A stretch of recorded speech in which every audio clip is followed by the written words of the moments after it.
Hello everyone, welcome to our channel ঝাল মিষ্টি হেসেল। আজ আমরা রান্না করব চট জলদি চিকেনের ঝোল। তার জন্য এখানে আদা, রসুন, পেঁয়াজ, লঙ্কা পেস্ট করে নিয়েছি, পেঁয়াজ কুচি, ক্যাপসিকাম কুচি, আলুতে নুন হলুদ মাখিয়ে নিয়েছি, 500 গ্রাম চিকেন নিয়ে নিয়েছি। সময় নেই, তাই চট জলদি চিকেনের ঝোল।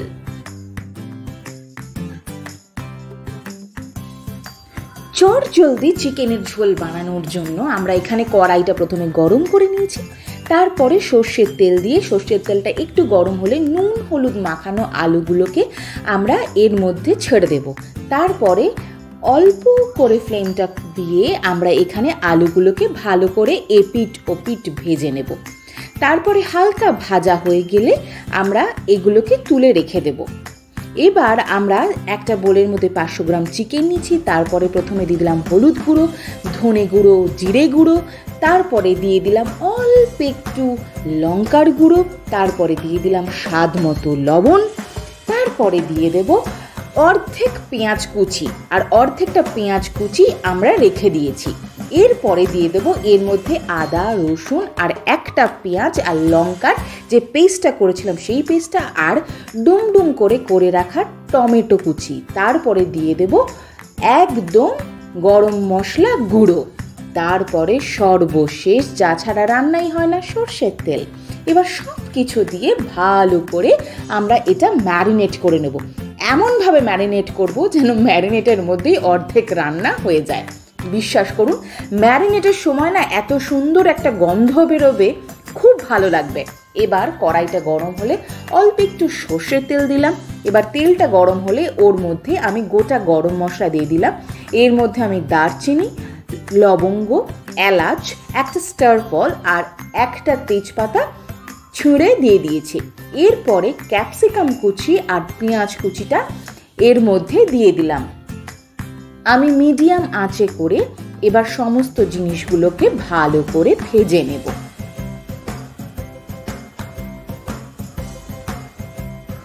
পেঁয়াজগুলো যাতে নরম হয়ে যায় এবং ক্যাপসিকামগুলো যাতে একটু নরম হয়ে যায়, তার জন্য আমরা এখানে ব্যবহার করব অল্প একটু নুন। নুন দেওয়ার পর এবার ভালো করে সমস্ত জিনিসগুলোকে মিশিয়ে নিচ্ছি। পেঁয়াজগুলো বা ক্যাপসিকামগুলো ততক্ষণই ভাজবো যতক্ষণ না পেঁয়াজগুলো হালকা একটা বাদামি কালার চলে আসে। বারবার আমরা একটু নাড়িয়ে নাড়িয়ে নেব এবং ভাজতে থাকবো।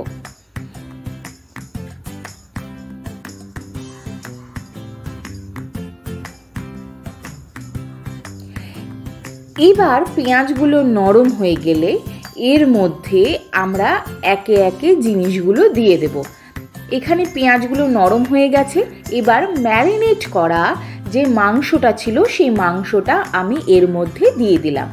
এবার ভালো করে মাংসটাকে আমরা এই পেঁয়াজ আর ক্যাপসিকামের সাথে মিশিয়ে নিচ্ছি।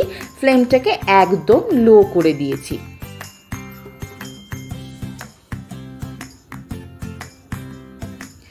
সময় না থাকলে, তাড়াতাড়ি অফিস যাওয়ার টেনশন থাকলে, বাচ্চাদের স্কুল কলেজ থাকলে আমরা কিন্তু সকালবেলায় উঠে চট জলদি এই চিকেনের রেসিপিটা খুব সহজেই করে নিতে পারি।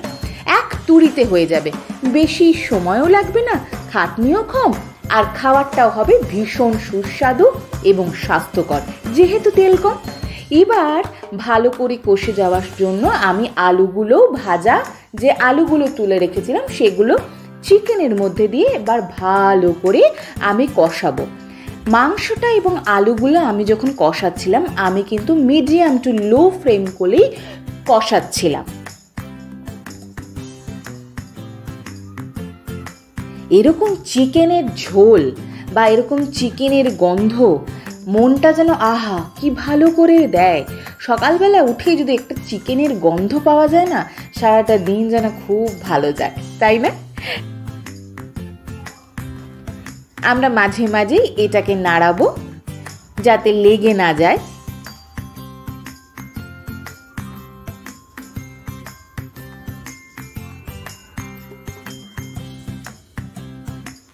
এবার আমি এর মধ্যে উষ্ণ গরম জল দিয়ে দিচ্ছি। উষ্ণ গরম জল দিলে মাংসতে আলাদা একটা টেস্ট এনে যায়, আর মাংসটাও খুব তাড়াতাড়ি হয়ে যায়। সময় কম থাকার কারণে আমি এখানে উষ্ণ গরম জল দিয়ে দিলাম। এবার জলটা দিয়ে ভালো করে এটাকে ফুটতে দেব। ফ্লেমটাকে আমি এখানে মিডিয়াম টু লো করে রেখে দেব।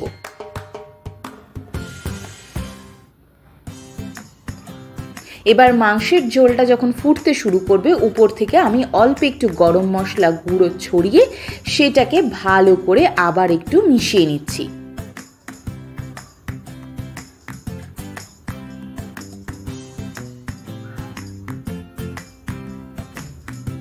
এবার মাংসের ঝোলটা ফুটতে শুরু করেছে।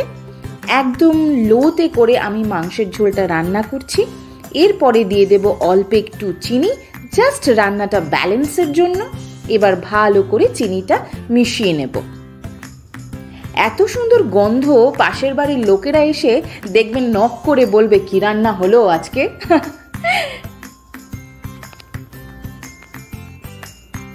এবার দিয়ে দিলাম অল্প একটু নুন, কারণ আমি একটুখানি চেখে দেখার একটা নেশা আছে আমার রান্না করার জন্য।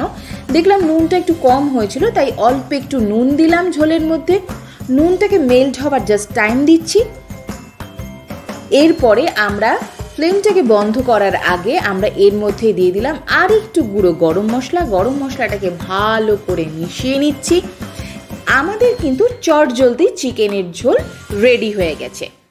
এবার অফিস হোক, স্কুল হোক বা কলেজ হোক, আর কোনো টেনশন নেই, রেডি হয়ে গেছে আমাদের চটজলদি চিকেনের ঝোল। বিশ্বাস করুন, ভীষণ ভালো একটি রেসিপি। প্লিজ এটা বাড়িতে ট্রাই করবেন। আর এই চ্যানেলে যদি নতুন হয়ে থাকেন তাহলে দয়া করে সাবস্ক্রাইব করবেন।